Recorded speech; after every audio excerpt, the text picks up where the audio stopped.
आप हमारी जान बचाइए, हम लोग कहाँ जाएंगे। और बागपत में ऐसी पट्टों की जमीन सड़क पे आ गई तो वहां के अधिकारियों ने नया खेल शुरू किया। उन्होंने कहा भाई अब ये जमीन जो है ये हाईवे किनारे आ गई, तो अब आप कहीं पीछे जमीन आपको देंगे, आप इसको छोड़ो। जिस जमीन को 40-50 साल में तैयार करके रहने योग्य बनाया, आज उसको छोड़ो, क्योंकि आप है कौन उस जमीन पर रहने वाले, आपको तो कोई अधिकार नहीं होना चाहिए। तो मैं और मेरे साथियों में ये चिंता है, नौकरी नहीं है, रोजगार नहीं है, जमीनें छीनी जा रही हैं, ना कोई जियो है ना कोई ऑर्डर है, बस जिसकी लाठी उसकी भैंस हो गई है।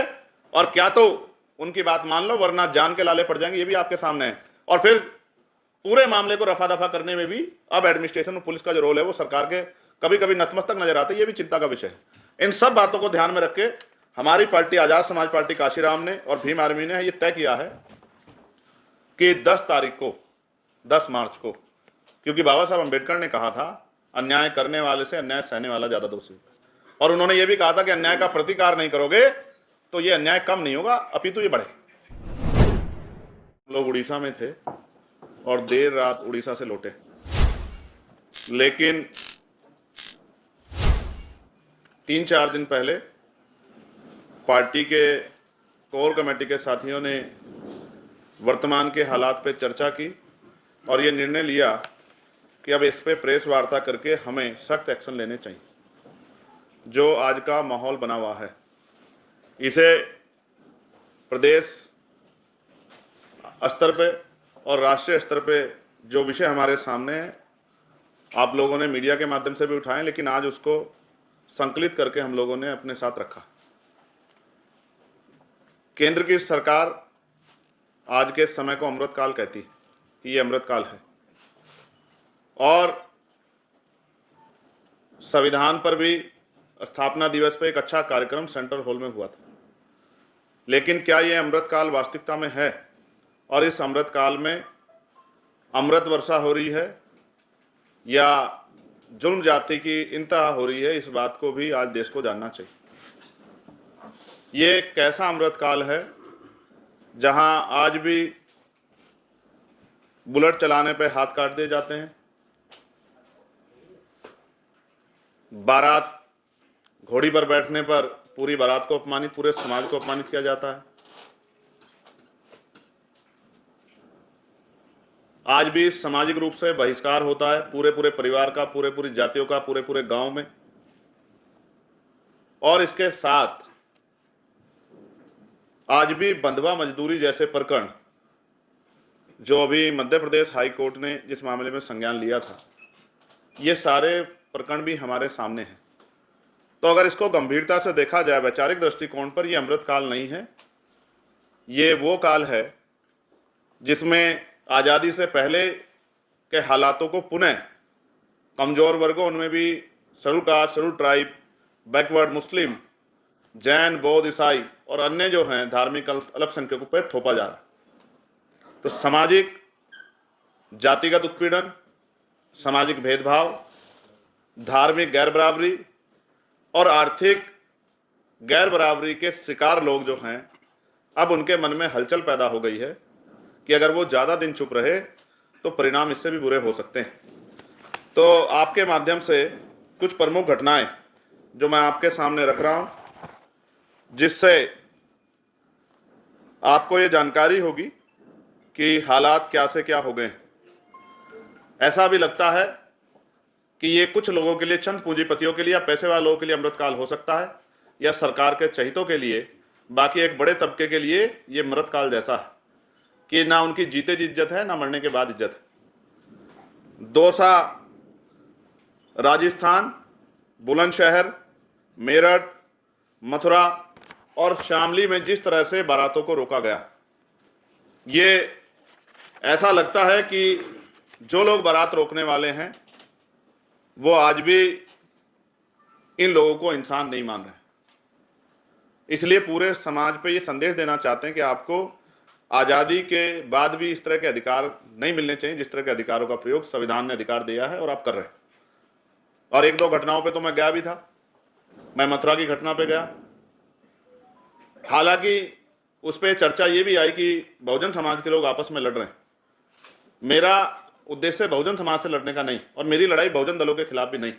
लेकिन सच ये है ये कहा जा सकता है कि कोई भी व्यक्ति पूरे समाज का ठेकेदार नहीं हो सकता। समाज में अच्छे बुरे सब तरह के लोग होते हैं, लेकिन जब आप वोट लेने की इच्छा रखते हो तो गलत को गलत कहने की भी दम आप में होना चाहिए। अगर आप अभी कमजोरी हालात में भी न्याय और सत्य और असत्य के पक्ष में नहीं खड़े हो सकते तो आप भविष्य में ताकत में आने के बाद कैसे जो है न्याय करोगे, ये भी एक चिंता का सवाल। तो मैं, हमारी टीम बुलंदशहर की घटना पे भी गई जहां पंचायतें हुई आरोपियों के पक्ष में, ये अलग ट्रेंड है। मेरठ की घटना पे गई जहां जो है लड़की की बहन को पीटा गया, लड़के दूल्हे को दूल्हे के भाई को पीटा गया। तो जैसा बाबा साहब कहते थे कि जो ग्रामीण इकाई है वो शोषण की सबसे बड़ी इकाई नजर आ रही, और ऐसे ही प्रकरण राजस्थान में तो बहुत बड़े पैमाने पर, जहां एक आईपीएस को भी अपनी बारात निकालने के लिए पुलिस सुरक्षा की जरूरत पड़ी। यानी कि आपका सामाजिक स्तर नहीं बदल रहा है, आपकी आर्थिक स्थिति और संवैधानिक पदों पर बैठने के बाद भी। जैसे उत्तर प्रदेश में लखीमपुर खीरी में रामचंद्र मौर्य की पुलिस हिरासत में हत्या हुई, लखनऊ में गीता कन्नौजिया और उनकी मासूम बेटी दीपिका की गला रेतकर हत्या हुई, एक मुरादाबाद में शेड्यूल कास्ट की बच्ची का अपहरण और उसके साथ दरिंदगी हुई, हमीरपुर में जातिवादी गुंडों द्वारा शेड्यूल कास्ट की महिला को घर में घुसकर दरवाजा तोड़ना और रसोई में पेशाब करना। और आपने ये घटनाएं मध्य प्रदेश में भी सुनी होगी कि आदिवासियों के, दलितों के सर पर पेशाब करने की घटनाएं सामने आई। कासगंज में शेड्यूल कास्ट की 2 बच्चों का अपहरण और छोटी बच्ची की हत्या। कानपुर में विक्की वाल्मीकि को पुलिस द्वारा बर्बरता से पीटा गया, रीढ़ की हड्डी तक तोड़ दी गई। आगरा कबीर पुलिस चौकी में केदार सिंह सविता की मौत। अयोध्या 60 वर्षीय दलित धुर कुमार पासी की लोहे की रोड से पीट कर हत्या। वाराणसी नीट की तैयारी कर रही बिहार के सासाराम जिले की छात्रा स्नेहा सिंह कुशवाहा की हत्या, और पुलिस ने परिवार को डेड बॉडी भी नहीं दी, अपनी मर्जी से जला दिया और बहुत बाद में मुकदमा दर्ज किया और अभी तक भी मुख्य आरोपी को गिरफ्तार नहीं किया। गोरखपुर में 2 वाल्मीकि बच्चों का गला रेतकर हत्या। जालौन में शेड्यूल कास्ट की बच्ची का शव तालाब में मिला, परिवार ने दुष्कर्म हत्या का आरोप लगाया। संभल में पुलिस चौकी के अंदर इरफान की संदिग्ध मौत और परिवार ने पुलिस के ऊपर हत्या का आरोप लगाया। तो भाई सरकारी योजनाओं का फायदा तो तब लेंगे जब जिंदा रहेंगे। आप एनसीआरबी का डाटा देखो, और ये डाटा देख के डर लगता है कल किसकी कहां से क्या खबर आ जाए। ये कैसा अमृतकाल है जिसमें बेटियां सुरक्षित नहीं, महिलाएं सुरक्षित नहीं, नौजवान सुरक्षित नहीं, बुजुर्ग जो है वो सुरक्षित नहीं है। जालौन में एक जो विद्यालय चलाते थे शेड्यूल कास्ट के का एक व्यक्ति, उनकी गला आप देखोगे डरावनी तस्वीर दी, ये हिस्सा नहीं था और अभी तक पुलिस घटना नहीं खोल पाई। ये योजनाओं का लाभ लेना हो या सम्मान की बातें करना हो, कहीं ना कहीं दिखावा महसूस होती है जब हम लोगों की जीवन रक्षा भी, और ये तब है जब पुलिस व्यवस्था है, इंटेलिजेंस है, अर्धसैनिक बल है, आर्मी, सब कुछ हम पे है। तो बाहर की रक्षा तो ठीक है बॉर्डर की, लेकिन अंदरूनी रक्षा कैसे करेगी सरकार? इसका मतलब इच्छा शक्ति नहीं। राजस्थान के झुंझुनू में दलित युवक को पानी का मटके से पानी पी लेने पर पीट कर मारा गया।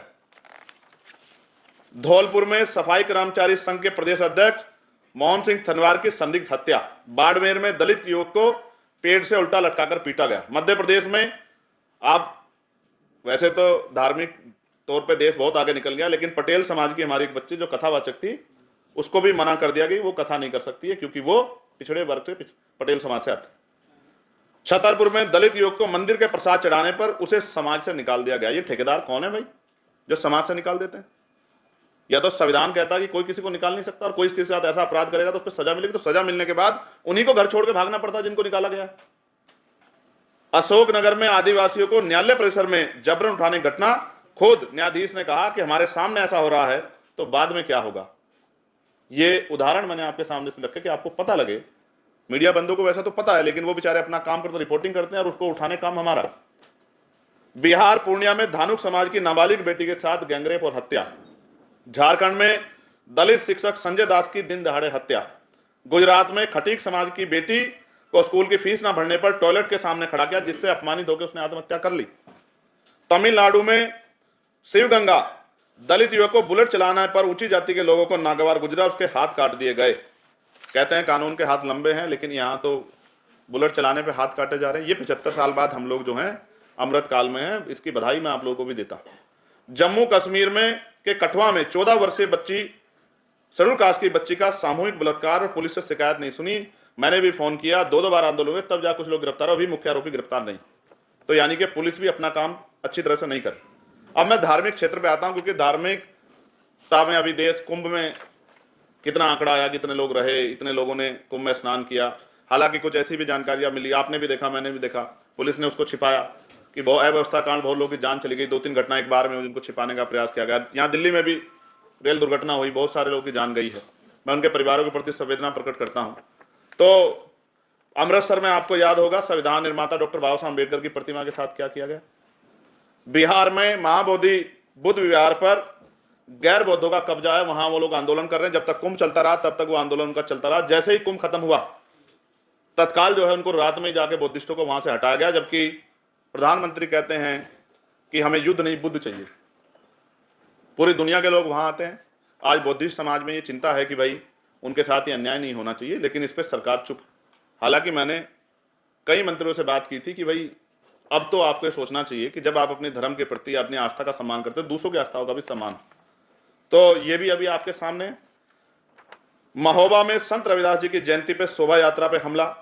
बरेली में सांप्रदायिक तनाव भड़काने के लिए मुस्लिम धर्म के जो सबसे बड़े प्रतीक हैं हजरत पैगंबर साहब के खिलाफ जिस तरह के गानों का प्रयोग किया गया। और जूनागढ़ में गिरनार पर्वत पर जैन तीर्थ स्थल पर अतिक्रमण करके उनको भी उनके जो है उपासना और पूजा के अधिकार से जो है वंचित रखने का काम किया जा रहा है। कोडरमा में संत रविदास मंदिर के पास सांप्रदायिक तनाव, दूसरे बोर्ड लगा के। और मैंने भी, आपको याद होगा, पार्लियामेंट में आवाज उठाई कि सभी धर्मों का सम्मान है। करोड़ों लोग जो संत गुरु रविदास जी को मानते हैं देश और दुनिया में, आपने अवकाश नहीं रखा और नई परमिशन नहीं दी आपने कि वो शोभा यात्रा निकाल लें, नगर कीर्तन कर लें या उसका आयोजन कर लें। कोई परमिशन आपने नहीं दी।